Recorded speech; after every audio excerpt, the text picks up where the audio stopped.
আচ্ছা, গাঁঠি কচু খেতে তোমাদের কেমন লাগে? এই কচুটা খেতে না আমার দারুণ লাগে। আর আজকে আমি বানাতে চলেছি গাঁঠি কচু বা মুখী কচুর চচ্চড়ি। তো তার জন্য আমি কচুগুলোকে ভালো করে কেটে নিয়েছি। আর এই কচুটা কাটার সময় আমার হাত এত কুটকুট করছিল সে কি বলবো। আর একটা আলু কেটে নিয়েছি। আর একটা ট্রিক বলি তোমাদের, শোনো।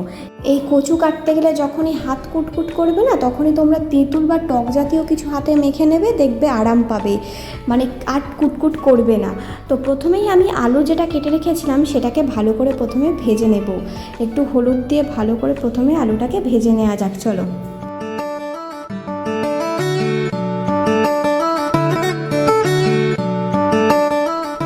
আলুটা আমার ভাজা হয়ে গিয়েছে। এবার গরম তেলে অল্প একটু তেল দিয়ে আমি কচুটাকে ভালো করে লাল লাল করে ভেজে নেব। চলুন, কচুটাকে আমি গরম তেলের কড়াইয়ে দিয়ে দিয়েছি। এবার এটাকে একটু ঢাকনা দিয়ে দেব। আমি এটাকে একটু ঢাকনা দিয়েই ভেজে নেব। তোমরা চাইলে এমনিও ভাজতে পারো, যেহেতু আমি অল্প তেল দিয়েছি সেই জন্য আমি ঢাকনা দিয়ে দিলাম। তো চলো, কচুটা ভাজা হয়ে গিয়েছে, এবার এটাকে তুলে নেওয়া যাক।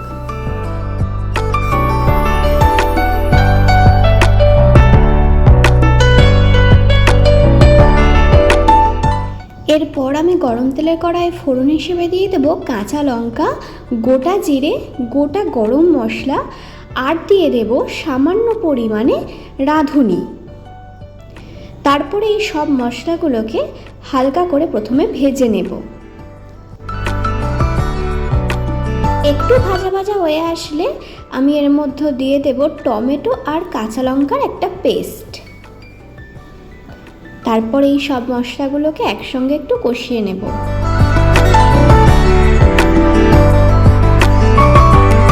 সমস্ত পেস্ট কষা কষা হয়ে আসলে তারপরে এর মধ্যে দিয়ে দেব একটু সামান্য পরিমাণে টক দই। তারপরে এই মশলাটাকে ভালো করে একটু কষিয়ে নেব। চলুন, এরপর দিয়ে দিই গুঁড়ো মশলাগুলোকে। দিয়ে দিলাম সামান্য পরিমাণে হলুদ গুঁড়ো, কাশ্মীরি লঙ্কা গুঁড়ো, দিয়ে দিলাম একটু গুঁড়ো লঙ্কা, আর দিয়ে দিলাম একটু জিরে গুঁড়ো।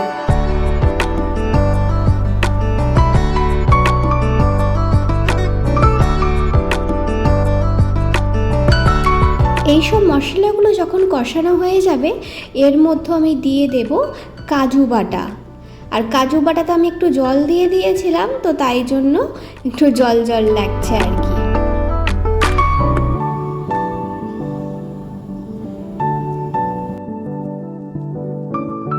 কাজু বাটা দিয়ে সমস্ত মশলাকে কষানো হয়ে আসলে আগে থেকে ভেজে রাখা আলু আর ওই গাঁঠি কচু বা মুখী কচুটাকে ওই মশলার মধ্যে দিয়ে দেব। তারপরে ভালো করে নাড়াচাড়া করে আর একটু কষিয়ে নেব।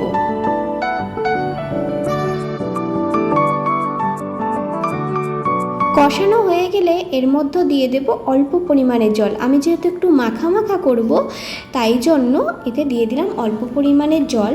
জল দেওয়ার পরে দিয়ে দিয়েছিলাম স্বাদ মতো নুন। তারপরে একটু ঢাকনা দিয়ে দিয়েছিলাম। চলুন, হয়ে গিয়েছে, এবার দেখা যাক কেমন হয়েছে।